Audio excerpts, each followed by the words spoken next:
Hello friends, welcome to your favourite biology class. मेरा नाम मोहम्मद अयूबी है और आज हम लोग पढ़ रहे हैं morphology in flowering plant kingdom chapter. इस चैप्टर में बेटा इससे पहले हम लोगों ने एक वीडियो कंप्लीट कर लिया है जिसमें हमने रूट और उसकी टाइप्स को डिस्कस किया था। डिटेल में रूट और उसकी टाइप्स को डिस्कस किया था। आज की क्लास में बेटा हम लोग डिस्कस करेंगे स्टेम और इसकी टाइप्स। स्टेम होता क्या है, उसकी कैरेक्टरिस्टिक्स क्या होती हैं, उसके फंक्शंस क्या होते हैं और कितनी तरह की स्टेम होती हैं, मतलब एरियल क्या होती है, सब एरियल क्या होती है, इस तरीके से कितनी तरह की स्टेम होती है बेटा उस पर भी हम लोग डिटेल में डिस्कशन करेंगे। ठीक है, तो लेट्स स्टार्ट। सबसे पहले स्टेम होती क्या है। इससे पहले की क्लास में बेटा मैंने आप लोगों को बताया था कि देखिए दो चीज होती है, एक चीज होती है रेडिकल और एक चीज होती है प्लीम्यूल, है ना। एक चीज होती है रेडिकल और एक चीज होती है प्लीम्यूल। रेडिकल का मतलब यह है कि रेडिकल से क्या अराइज होती है, रेडिकल वाले पोर्शन से बेटा ये दोनों असल में बेबी लीव्स या बेबी प्लांट्स कहलाते हैं, है ना। बेबी लीव्स या बेबी प्लांट्स होते हैं। इनमें जो रेडिकल पोर्शन होता है उससे रूट का फॉर्मेशन होता है और जो प्लम्यूल वाला है उससे शूट का फॉर्मेशन होता है इंक्लूडिंग स्टेम। ठीक है, तो सबसे पहला पॉइंट क्या हो जाएगा स्टेम के लिए कि स्टेम क्या होती है, प्लम्यूल से अराइज होती है। इसमें होता क्या है, it bear branches, leaf, flower, fruit, buds. ठीक है, नेक्स्ट पॉइंट, इसमें होता क्या है, इसमें नोड होता है और इंटर नोड होता है। दो चीज होती है, नोड भी होगी और इंटर नोड भी होगी। नोड इंटर नोड क्या होता है बेटा आप लोग जानते हैं। जैसे अगर आप लोग शुगर केन के केस में देखिए, आप लोगों ने देखा होगा, या आप शुगर केन के केस में देख लीजिए जहां पे बहुत काफी क्लियर दिखता है, या आप बैम्बू के केस में देख लीजिए वहां पर भी बहुत क्लियर दिखता है। आप लोगों ने देखा होगा जो मेन स्टेम होती है वो इस तरीके से बटी हुई होती है ना, वो बाहर से दिखता है। तो ये वाला जो पोर्शन होता है, ये दिस पोर्शन, इसे बेटा हम लोग क्या कहते हैं, इसे हम लोग नोड कहते हैं। इस पोर्शन को नोड कहते हैं। और दो नोड के बीच का जो पार्ट होता है उसे हम लोग इंटरनोड कहते हैं। यानी यहां से यहां तक का जो पोर्शन होगा उसे हम लोग इंटर नोड कहते हैं। और यही नोड होती है बेटा जहां से फर्दर ब्रांचेस होती हैं या एडवेंटिशियस रूट डेवलप होती है या बर्ड्स का फॉर्मेशन होता है। ठीक है, तो ये मैंने आपको एक शुगर केन का एग्जांपल दिखाया। तो स्टेम में क्या होती है, नोड्स होती हैं और इंटरनोड्स होती हैं। नेक्स्ट क्या है कि स्टेम का वो पार्ट जहां से लीव्स अराइज होती है उसे हम लोग क्या कहते हैं, नोड। और इंटरनोड क्या होती है, दो नोड के बीच का जो पोर्शन होता है उसे हम लोग इंटरनोड कहते हैं। नेक्स्ट एक चीज है कि स्टेम कैसी होती है, निगेटिव जियोट्रॉफिक। जाहिर सी बात है, मैंने आपको बताया था रूट कैसी होती है, वो पॉजिटिव जियोट्रॉफिक होती है क्योंकि रूट नीचे की तरफ ग्रो करती है, लेकिन ये ऊपर की तरफ ग्रो करती है, इसीलिए कैसी होगी, निगेटिव जियोट्रॉफिक। लाइट क्योंकि ऊपर की तरफ होती है इसीलिए ये पॉजिटिव फोटोट्रॉफिक भी होगी। अब नेक्स्ट देखते हैं हम लोग फंक्शन देखते हैं कि स्टेम का फंक्शन क्या है। सबसे इंपॉर्टेंट फंक्शन है कि इसके पास लीफ होती है, फ्लावर होता है, फ्रूट होता है। ठीक है भाई, इसके पास लीफ होता है, फ्लावर होता है, फ्रूट होता है। नेक्स्ट, अब देखिए इन सब के अपने अपने फंक्शन है। लीफ का, फ्लावर का, फ्रूट का अपना अपना फंक्शन है भाई। लीफ का फोटोसिंथेसिस में इन्वॉल्व होती है, मैक्सिमम ट्रोफोफिल्स जो होती हैं। फ्लावर रिप्रोडक्शन में इन्वॉल्व होता है। फ्रूट जो होता है वो फ्रूट एक ईडेबल चीज होती है और फ्रूट के अंदर सीड होता है जो आगे जाके फिर ये रिप्रोडक्शन में भी इन्वॉल्व होता है। नेक्स्ट बेटा, it conduct water, mineral and food. ये कंडक्शन में भी रोल अदा करता है। आपको पता है कि वाटर का कंडक्शन जाइलम के जरिए से होता है और मिनरल्स और फूड का कंडक्शन फ्लोएम के जरिए से होता है। It keep the plant erect, यानी सीधा रखता है। ये प्रोटेक्शन का भी काम करता है स्टेम। Next, vegetative propagation. अभी हम बात करेंगे कि जैसे अभी मैंने शुगर केन का एग्जांपल आप लोगों को दिखाया। शुगर केन में अगर स्टेम अलग हो जाए, है ना, नोड को लेके अगर अलग हो जाए तो एक नई शुगर केन डेवलप हो सकती है, यानी वेजिटेटिव रिप्रोडक्शन में भी इन्वॉल्व होता है। नेक्स्ट है modified organ is also act as organ of perennation during unfavourable condition. इसको देखो क्या मतलब है, यानी स्टेम क्या करती है, अपने अंदर मॉडिफिकेशन पैदा कर लेती है अनफेवरेबल कंडीशन में। अनफेवरेबल कंडीशन में यानी टेम्परेचर बहुत ज्यादा हो गया या बहुत कम हो गया, पानी की कमी हो गई या इस तरह की दूसरी अगर अनफेवरेबल कंडीशन आती है तो वो अपने अंदर मॉडिफिकेशन पैदा कर लेती है और उस मॉडिफिकेशन के जरिए से वो उस अनफेवरेबल कंडीशन से अपने आप को बचा सकती है। पेरिनेशन का क्या मतलब होता है? पेरिनेशन का मतलब होता है to pass out unfavourable condition. इसका मतलब लिटरेचर मतलब होता है कि टू पास आउट अनफेवरेबल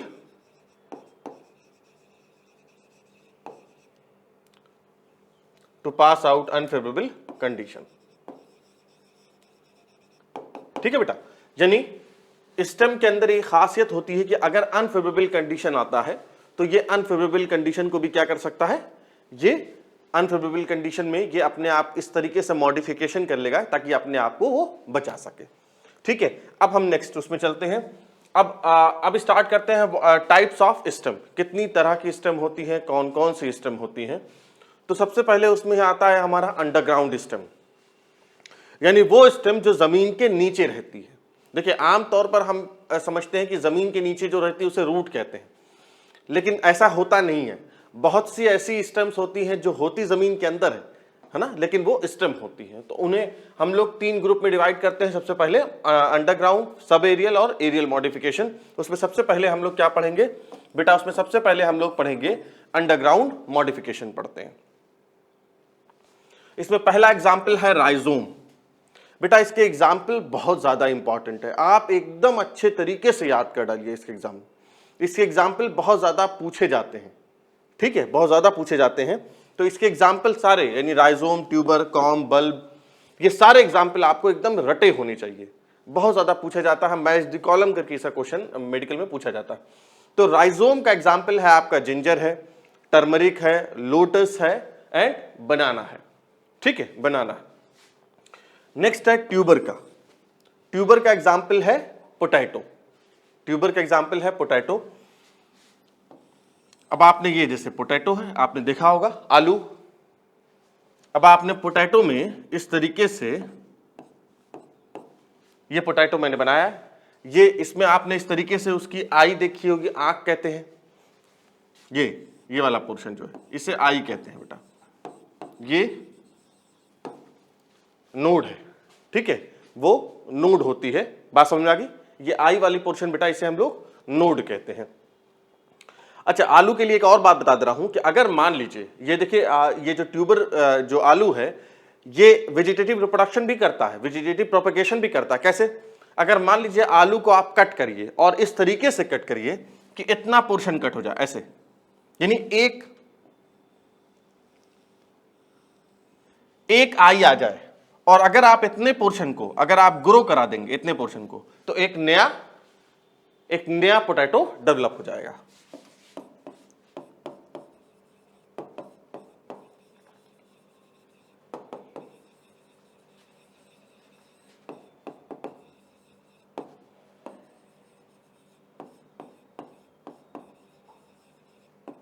ठीक है भाई, नया पोटैटो डेवलप हो जाएगा। थर्ड एग्जाम्पल है आपका कॉर्म। कॉर्म का एग्जाम्पल है कोलोकेसिया, जमीनकंद एंड सैफरन। ठीक है, सैफरन। और लास्ट में है बेटा बल्ब। बल्ब का एग्जाम्पल है अनियन, यानी प्याज और गार्लिक।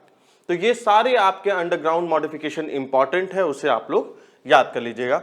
अब नेक्स्ट में चलते हैं बेटा sub aerial modification. Sub aerial modification का मतलब यह है कि इसका कुछ पोर्शन जमीन के नीचे है, कुछ पोर्शन जमीन के बाहर है। उसमें सबसे पहले हम देखते हैं रनर। 4 तरह की सब एरियल मॉडिफिकेशन हम आपको पढ़ाएंगे। रनर है, ऑफसेट है, स्टोलोन है और सकर है। ये 4 तरह के हम लोग सब एरियल मॉडिफिकेशन हम लोग पढ़ेंगे। उसमें पहला है बेटा रनर, है ना। रनर का एग्जाम्पल क्या है? ऑक्सैलिस है एंड डूब ग्रास है। ऑक्सैलिस है, डूब ग्रास है, जिसे हम लोग साइनोडॉन कहते हैं। अच्छा, अब इसमें देखिए होता क्या है, रनर में क्या होता है। रनर में बेटा ये थिक, ये देखो, ये मैंने ब्लैक से बना रखा है, ये ब्लैक से जो बना रखा है ना मैंने, ये दिस इज, ये क्या है बेटा? ये थिक स्टेम है ना, थिक स्टेम है, इसे हम लोग क्या कह रहे हैं? रनर। ठीक है भाई, ये थिक स्टेम है, इसे रनर कह रहे हैं। अच्छा, स्टेम के नीचे यानी ये देखो ये जो है ये ग्राउंड के पैरेलल है, नीचे की तरफ सॉइल है, ये जो मैंने रेड रेड से दिखा रखा है ना ये सॉइल है, इसके नीचे सॉइल है। और इस पॉइंट से देखो ये पॉइंट जो है, ये पॉइंट देखो, ये पॉइंट, इस पॉइंट से क्या है, नीचे की तरफ रूट निकली हुई है, ये रूट है ये, और ऊपर की तरफ क्या है, ऊपर की तरफ क्या है बेटा, ब्रांचेस डेवलप है, ऊपर की तरफ ब्रांचेस डेवलप है। तो आप देख रहे हैं कि इसका कुछ पोर्शन जमीन के नीचे है, कुछ पोर्शन जमीन के ऊपर है। ये जो रेड सा मैंने बनाया यहां पर और यहां पर, ये क्या होंगी, ये नोड है, देखो ये नोड है, और दो नोड के बीच में क्या होगी, इंटर नोड होगी। बात समझ में आ गई। तो ये होता है आपका रनर। देखो मैंने आपसे बताया स्टेम क्या होता है, stem running along the ground of soil, यानी एक तरह से हम कह सकते हैं कि ये अगर सरफेस है तो सरफेस के पैरेलल क्या है, सरफेस के पैरेलल बेटा इसकी मेन स्टेम है, जिसे हम लोग रनर कहते हैं। इसमें क्या होता है, root developed at node, node पे डेवलप होता है। जो ये जो रूट वाला जो रूट है, ये जो ब्लैक से मैंने दिखाया, ये कहां से डेवलप होगी, नोड से। Node bear axillary bud, scaly leaf and adventitious roots. ठीक है, आगे देखते हैं। नेक्स्ट है बेटा हमारा ऑफसेट। ऑफसेट इसका एग्जांपल है आइकॉर्निया क्रासिपस, जिसे हम लोग वाटर ह्याकिंग कहते हैं, और दूसरा एग्जांपल है इसका पिस्टिया। ठीक है बेटा, एक इसका एग्जांपल है आइकॉर्निया क्रासिपस और दूसरा इसका एग्जांपल है पिस्टिया। आपको पता होगा कि आइकॉर्निया क्रासिपस, जिसे हम लोग जलकुंभी भी कहते हैं, आप लोगों ने देखा होगा, आप रिवर में देख लीजिए और या लेक्स में या पॉन्ड्स में देखिए, ग्रीन ग्रीन सा पूरे सरफेस पे ऐसे छाया रहता है ना, पानी के सरफेस पे पूरा एकदम मैट लाइक स्ट्रक्चर बनाया रहता है ग्रीन। इसके जो लीव्स होती हैं, इसकी फ्लावर की वजह से ये इंडिया में इंट्रोड्यूस किया गया था बेटा। आइकॉर्निया क्रेसिपस एक तरह का वीड है, एक तरह का वाटर वीड है, पानी में रहने वाला वीड है, जो बहुत, इसका प्रोपगेशन बहुत फास्ट होता है, बहुत तेजी से बढ़ता है पानी में। और प्रॉब्लम ये करता है कि एक तो सबसे पहले प्रॉब्लम क्या करता है कि जाहिर सी बात है इसकी ग्रोथ फास्ट होगी, तो ये क्या करेगा, इसको भी अपने सर्वाइवल के लिए क्या करेगा, ऑक्सीजन पूरा ड्रेन कर लेगा, कहां से, वाटर से, जिसकी वजह से ऑक्सीजन की कमी हो जाएगी पानी में रहने वाले उन एक्वेटिक ऑर्गेनिज्म, यानी फिश है, प्लांट्स है, या इस तरह के दूसरे ऑर्गेनिज्म के लिए। ठीक है, एक प्रॉब्लम तो ये होगी। दूसरी प्रॉब्लम ये करता है कि ये टॉक्सिक सब्सटेंस रिलीज करता है, जिसकी वजह से पानी जो होता है जहरीला हो जाता है एंड इनकम्पेटेबल फॉर ड्रिंकिंग, यानी पानी पीने लायक नहीं जाता। दूसरी वजह से बदबू, यानी बदबू आ जाती है पानी में। तो ये सारी दिक्कतें आइकॉर्निया क्रेसिपस से आती है। तो लिहाजा आप लोगों ने बेटा ये पढ़ा होगा, इसे हम लोग वाटर ह्याकिंग कहते हैं, पिस्टिया कहते हैं। इसका रिप्रोडक्शन या प्रोपगेशन बहुत ज्यादा फास्ट होता है। देखो ये ऑफसेट है, इसमें ये क्या है कि ये नोड है, देखो ये नोड है, और ये जो ब्लैक सा बना है ना, ये ब्लैक सा, ये क्या है, ये ऑफसेट है। ऑफसेट में जो नोड होती है उससे नीचे की तरफ बंच ऑफ रूट्स डेवलप होती है, और ऊपर की तरफ, है ना, ऊपर की तरफ टफ्ट ऑफ लीफ होती है ना। टफ्ट मतलब होता है गुच्छा, लीफ के गुच्छे पाए जाते हैं और बहुत कंसंट्रेटेड गुच्छे होते हैं। देखिए, it is found in aquatic plant. सबसे पहली बात, ऑफसेट जो है वो एक्वेटिक प्लांट से पाया जाएगा। दूसरी बात, offset stem is just like runner but internode are thick and shorter. समझ में आ गया, यानी यहां पर अगर ऑफसेट और रनर को देखा जाए तो एकदम सेम चीज है कि वो स्टेम के पैरेलल में ग्रो कर रहा है, सरफेस पे ग्रो कर रहा है। लेकिन दिक्कत क्या है, दिक्कत ये है बेटा कि इसकी इंटरनोड जो होती है, मतलब डिफरेंस क्या है रनर से, इसकी इंटरनोड जो होती है वो ज्यादा थिक होती है और शॉर्ट होती है। ये ज्यादा थिक होती है, ये बेटा ज्यादा थिक होती है इन कंपैरिजन टू रनर से।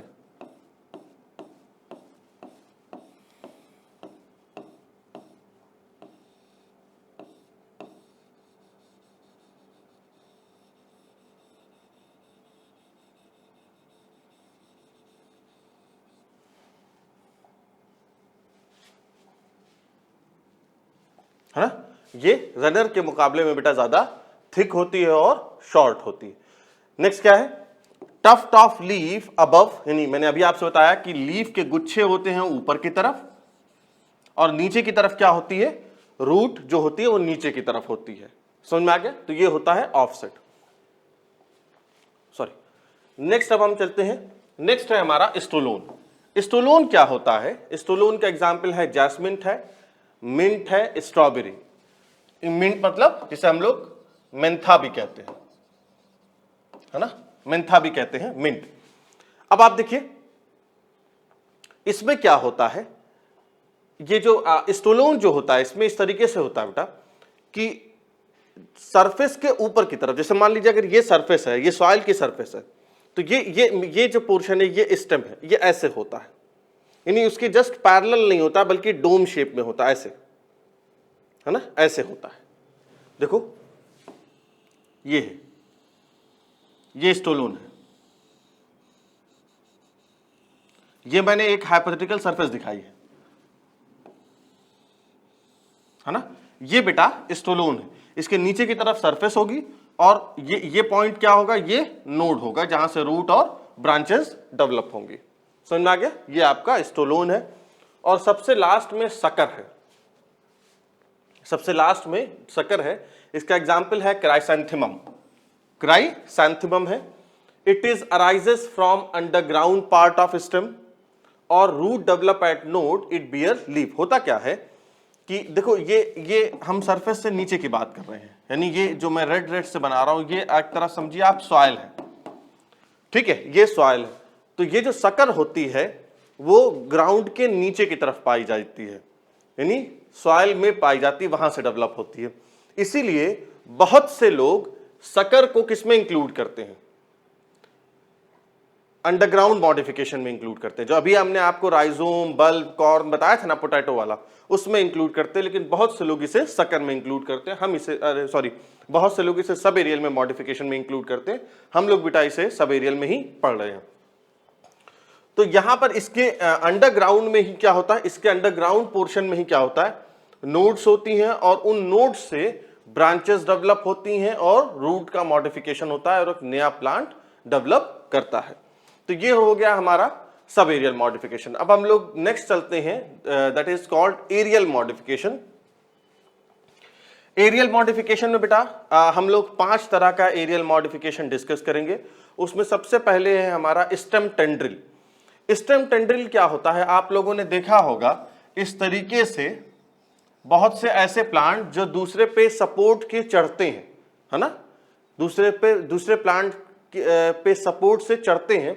उन प्लांट्स में आप लोगों ने देखा होगा इस तरीके का स्पाइरली कॉइल्ड लाइक स्ट्रक्चर होता है ना, कॉइलिंग की तरह स्ट्रक्चर होता है। ये इसलिए होता है ताकि दूसरे स्टेम पे सपोर्ट से ऊपर की तरफ सपोर्ट से चढ़ सके। तो ये क्या होता है बेटा, these are spirally coiled structure and help the plant to climb. ठीक है, इसी तरीके से स्टेम टेंड्रिल की तरह ना लीफ टेंड्रिल भी होता है, वो हम लोग डिस्कस करेंगे जब हम लोग इसके बाद वाली क्लास में जब हम लोग लीफ पढ़ेंगे तो वहां पर हम लोग लीफ टेंड्रिल पढ़ेंगे। तो अभी बेटा स्टेम टेंड्रिल ये स्टेम टेंड्रिल के एग्जाम्पल है कुकुम्बर है, पंपकिन है, वाटरमेलन है और ग्रेप्स है। ठीक है भाई, ये इसके एग्जाम्पल है। नेक्स्ट है स्टेम थॉर्न, यानी जिस तरीके से लीफ थॉर्न होती है, यानी जो लीफ होती है वो मॉडिफाई हो जाती है। लीफ बेटा मॉडिफाई हो जाती है, कांटे की तरह की स्ट्रक्चर होते हैं ना, थॉर्न की तरह स्ट्रक्चर। जैसे आप देखिए, आप लोगों ने रोज में देखा होगा, रोज में कांटा पाया जाता है ना, वो क्या होता है, वो लीफ का मॉडिफिकेशन होता है।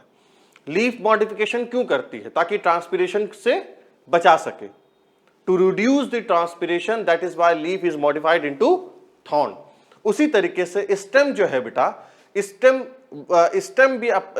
थॉर्न जो होता है, स्टेम भी अपने आप को मॉडिफाई कर लेती है दो काम के लिए। एक तो वो प्रोटेक्शन के लिए, देखो डिफेंस या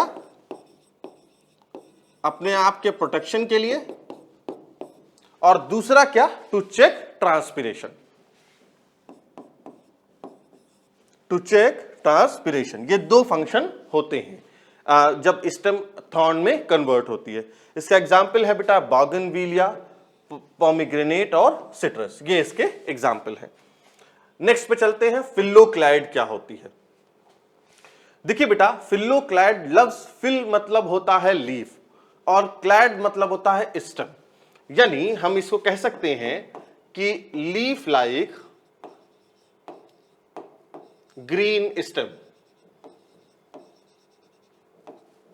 लीफ लाइक ग्रीन स्टेम, ठीक है। लीफ लाइक ग्रीन स्टेम को हम लोग फिल्लोक्लाइड कहते हैं।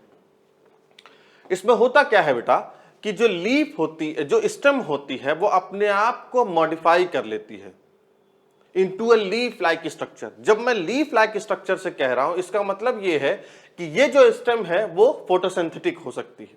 बात समझ में आ गई? ग्रीन कलर की होगी, फोटोसिंथेटिक हो सकती है, तभी तो हम इसे कह रहे हैं कि लीफ लाइक मॉडिफिकेशन। तो ये होता है फिल्लोक्लाइड। अब मैं तुम्हें दो चीज पढ़ाऊंगा यहां पर, एक फिल्लोक्लाइड और एक क्लाइडोड। दोनों अच्छे तरीके से समझो और पूछा भी बहुत ज्यादा जाता है। तो फिल्लोक्लाइड में एग्जाम क्या होता है, स्टेम इज, जैसे देखो ये बेटा फिल्लोक्लाइड्स है ना, ये स्टेम सब मॉडिफाई है लीफ लाइक स्ट्रक्चर में, और उसके अंदर फिर स्पाइनी लीव्स पाई जाती है। Stem is modified into flat, fleshy and green leaf like structure. It carries out photosynthesis. क्यों हम इसे लीफ कह रहे हैं? क्योंकि ये ग्रीन कलर की होती है और फोटोसिंथेसिस करती है। And there leaves is modified into spines. यानी स्टेम जो है, बात समझो, स्टेम लीफ की तरह मॉडिफाई कर जाएगा और लीफ स्पाइन में मॉडिफाई कर जाएगा। बात समझ आ गई? एग्जाम्पल है, जैसे अगर मान लीजिए लीफ जो है वो flat like structure, sorry stem जो है वो फ्लैट लाइक स्ट्रक्चर में मॉडिफाई करे, तो वो बेटा उसका एग्जाम्पल है ओपुंशिया। क्या है? ओपुंशिया। और अगर वो फ्लैशी सिलिंड्रिकल स्ट्रक्चर में मॉडिफाई करती है, तब वो उसका एग्जाम्पल है यूफॉर्बिया है, कैसुएरिना है। ठीक है, इसका यूफॉर्बिया एग्जाम्पल इंपॉर्टेंट है। ये और ये दोनों एनसीईआरटी में भी आपके दिया है, ये दोनों इंपॉर्टेंट है। ठीक है, तो जब आपकी स्टेम मॉडिफाई हो जाती है फ्लैट लाइक स्ट्रक्चर में, तो उसे हम लोग, उसका एग्जाम्पल है अपुंशिया। और जब वो सिलिंड्रिकल स्ट्रक्चर में, फ्लैशी स्ट्रक्चर में मॉडिफाई हो जाती है, तो उसका एग्जाम्पल है यूफॉर्बिया। ठीक है, अच्छा, फिल्लोक्लाइड क्या होता है? Phylloclade has unlimited and indefinite growth. इसकी अनलिमिटेड और इनडेफिनिट ग्रोथ होती है। ठीक है बेटा, ये तो हो गया फिल्लोक्लाइड। अब नेक्स्ट पे आ जाइए, वो है क्लाइडोड क्या होता है। अभी मैंने आपको बताया था कि फिल्लोक्लाइड और क्लाइडोड काफी आपस में कंफ्यूज करता है। When the stem is modified into leaf like structure, यहां पर भी वही होगा, फॉर फोटोसिंथेसिस, है ना, यहां पर भी लीफ लाइक स्ट्रक्चर में मॉडिफाई कर रहा है, बट क्या फर्क होता है? स्टेम की यहां पर लिमिटेड ग्रोथ होती है। एग्जाम्पल है एस्पेरागस एंड रस्कस। अभी देखो मैंने यहां बताया बेटा कि फिल्लोक्लाइड में स्टेम की इनडेफिनिट ग्रोथ होती है या अनलिमिटेड ग्रोथ होती है, यही तो बताया मैंने, अनलिमिटेड ग्रोथ होती है। लेकिन यहां पर यानी क्लाइडोड में क्या होता है बेटा? क्लाइडोड में उसकी बहुत ज्यादा लिमिटेड ग्रोथ होती है। ठीक है, इसका एग्जाम्पल है क्या? एग्जाम्पल है इसका एस्पेरागस है और दूसरा रस्कस है। ठीक है भाई, इसका एग्जाम्पल है बेटा एस्पेरागस और रस्कस। और नेक्स्ट डिफरेंस क्या है? फिल्लोक्लाइड जो होता है is the modification of entire stem. देखो इस पे क्वेश्चन आता है, इसलिए मैं सारी चीजें यहां लिख दिया हूं और बता रहा हूं। पूरी की पूरी स्टेम मॉडिफाई हो जाती है, तो वो क्या होता है? फिल्लोक्लाइड। लेकिन जब स्टेम का सिर्फ एक इंटरनोड वाला पोर्शन मॉडिफाई होता है, जब सिर्फ इंटरनोड वाला पोर्शन मॉडिफाइड होता है, तो उसे बेटा हम लोग क्या कहते हैं? उसे हम लोग क्लाइडोड कहते हैं। बात समझ में आ गई? जब देखो, but cladode is the modification of only single internode. बात समझ में? नेक्स्ट है बल्बिल्स। बल्बिल्स का ये एग्जांपल जरूर याद रखिएगा, बहुत पूछा जाता है। Agave, these are modification of axillary floral and vegetative buds. सारी तरह की बर्ड्स का ये मॉडिफिकेशन होता है। जैसे मैंने एक एग्जांपल दिखाया, ये आपकी स्टेम है और ये लीफ है, तो लीफ की जस्ट नीचे की तरफ जो बर्ड्स होंगी वो मॉडिफाई हो जाती है और उसे हम लोग बल्बिल कहने लगते हैं। ठीक है बेटा, तो यहां तक आपका जो एरियल मॉडिफिकेशन है स्टेम का, वो भी कंप्लीट होता है। अब हम लोग कुछ दूसरे मॉडिफिकेशंस पढ़ लेते हैं स्टेम में। 4 में हम लोग पढ़ेंगे, कल्म है, काउडेक्स है, ये सारे मॉडिफिकेशन भी हम लोग जरा देख लेते हैं। तो some other modification of stem, इसमें सबसे पहले है कल्म, CULM, कल्म। ये किस तरह का होता है बेटा? Jointed stem with solid node and hollow internode, जैसे बैम्बू के केस में होता है ना। जॉइंटेड स्टेम होती है विद क्लियर, यहां पे मैं एक और बात लिख दे रहा हूं, इसमें क्लियर नोड एंड इंटरनोड होती है, यानी एकदम साफ दिखती है। क्लियर नोड एंड इंटरनोड होती है, क्लियर दिखती है, ये कल्म में होता है। Jointed stem with solid node and hollow internode, internode अंदर की तरफ से खाली होती है। कभी आप बैम्बू देखिएगा तो इस तरीके से होती है, ये ऐसे इंटरनोड, ये नोड ऐसे भरा हुआ होता है, फिर ऐसे। ये जो पूरा इंटरनोड वाला पोर्शन होता है ये कैसा होता है? ये पूरा हॉलो होता है, खाली होता है। ठीक है बेटा, तो ये होता है आपका कल्म। नेक्स्ट है काउडेक्स, इसका एग्जांपल है पाम। ये क्या होता है? अनब्रांच्ड होती है, इरेक्ट होती है एंड सिलिंड्रिकल स्टेम। ठीक है बेटा, unbranched, erect and cylindrical stem, इसका एग्जांपल है आपका पाम और ये है काउडेक्स। नेक्स्ट है एक्सकरेंट। ये एक्सकरेंट क्या स्टेम क्या सी होती है बेटा? इसमें क्या होता है, जो लोअर पोर्शन जो होता है, लोअर पोर्शन ज्यादा थिक होता है और जैसे जैसे वो ऊपर जाता है वो एक तरीके से टेपर्ड हो जाता है, यानी इस तरह का कुछ स्ट्रक्चर बनता है, ऐसे ऐसे। देखिए लोअर पार्ट बेटा ज्यादा थिक होता है लेकिन ग्रेजुअली टेपर्ड्स अबव, है ना। प्लांट अपीयर कॉनिकल शेप की अपीयर होती है। एग्जांपल है जैसे पाइनस। असल में उसमें रीजन क्या है?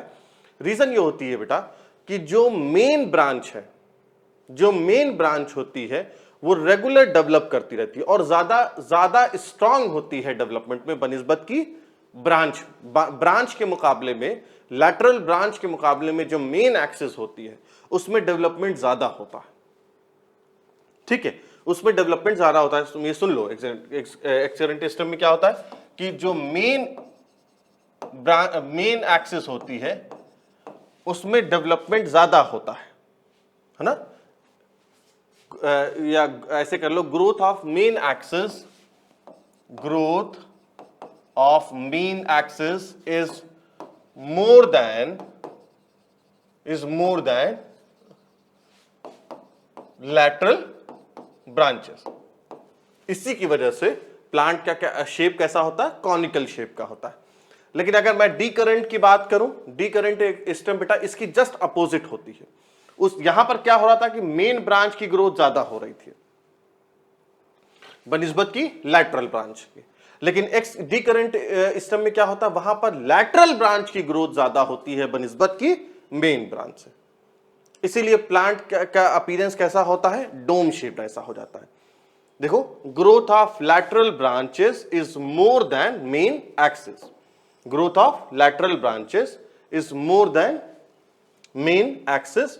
प्लांट का शेप कैसा होता है? Plant appears dome shape. Plant किस तरह का होता है? डोम शेप्ड स्ट्रक्चर होता है। और इसका एग्जाम्पल है बेटा जैसे बैंयन है यानी फाइकस, या आम का यानी मैंगो का प्लांट है, नीम का प्लांट है, ये सारे इसके एग्जाम्पल आते हैं।